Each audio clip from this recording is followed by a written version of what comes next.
You know, one of the things I struggled with for a long time in ministry and just service in general, when helping other people, doing things for people, even perhaps giving someone a gift or, just doing someone a favor.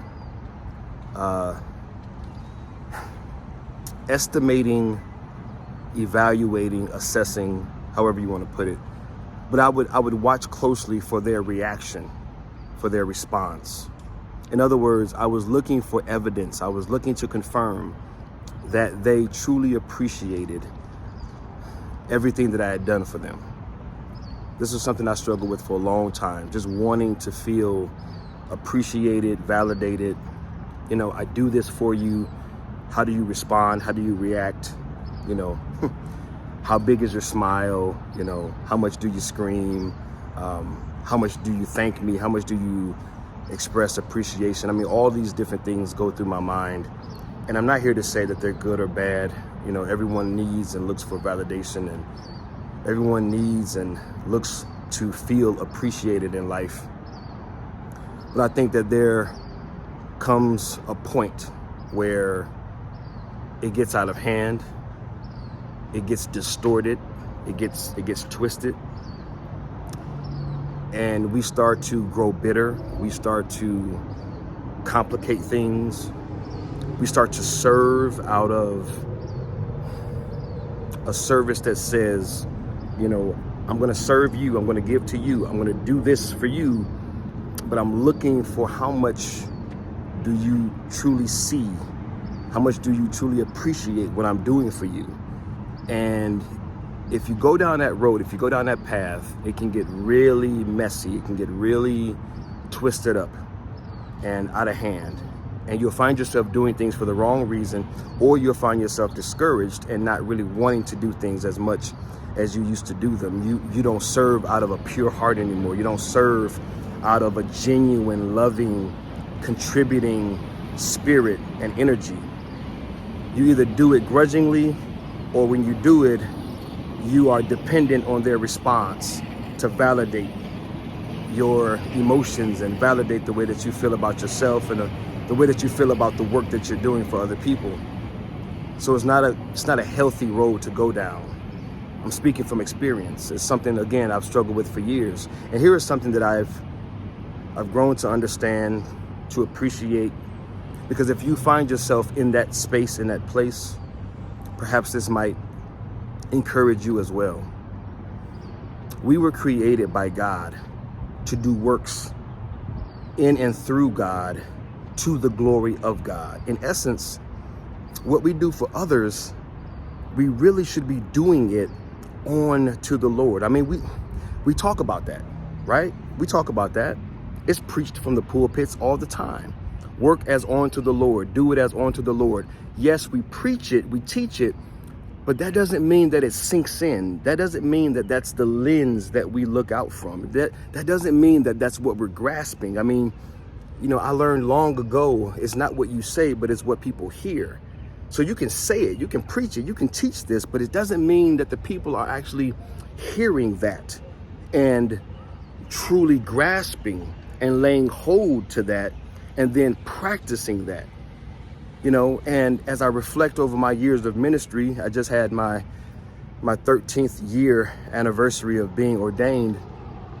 As I reflect this past week, I can definitely see how many of those years, and I even wrote about it in one of my books, many years I was serving and giving and ministering out of a place of a little, frustration, and just wanting to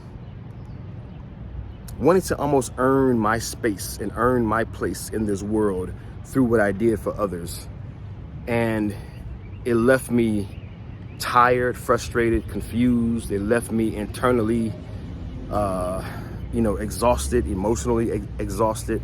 And so I'm coming to you to share this with you because you might be in that space, you might be in that place today.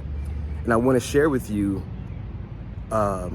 just really quickly, when Jesus went to the cross, he was hung on the cross between two criminals.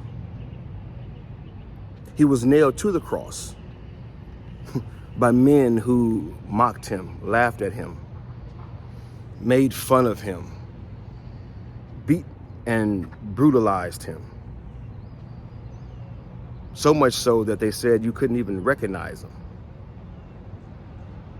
But yet he was doing what he was doing for them, to the glory of God. The very men that were nailing his hands and feet to the cross, the very people that was placing a crown of thorns on his head, the very people that spat on him, the very people that mocked him, the very people that turned their back on him, that fled, those that said, no, we're with you to the end, man. We're not going anywhere. The truest of the true ran, turned their backs on him, left him by himself. He did what he did for those people, for you and I. Even when we don't acknowledge him, love him, respect him, honor him, look to him, follow him, trust him. When we turn our backs on him in our own ways, he still did, knowing we would behave this way and seeing in real time when it actually happened, what they were doing to him real time. He was fully aware of what they were doing to him and how they felt about him. And yet he finished, and yet he followed through, and yet he did what he did for us, to and through the glory of God. So why do I share all of this?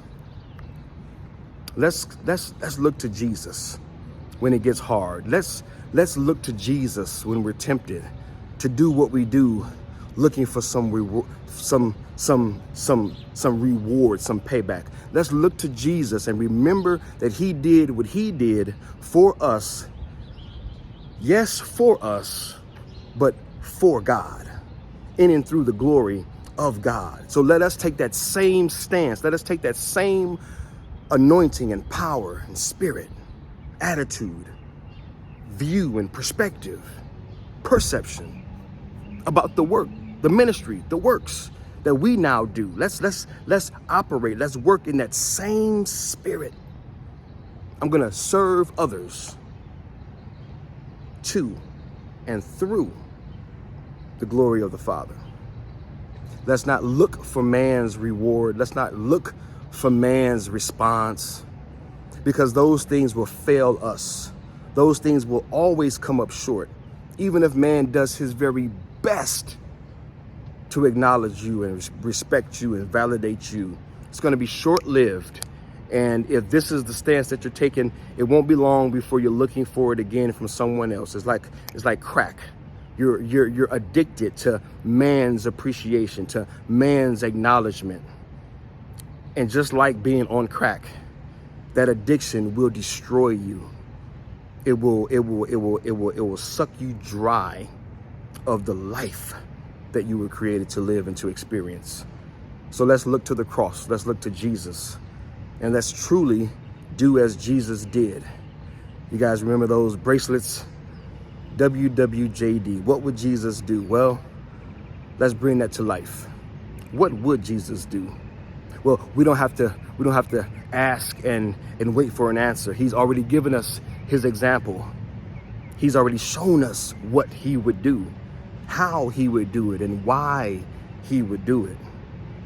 All we need to do now is follow the plan, follow the pattern, make use of the example that Jesus has already provided us.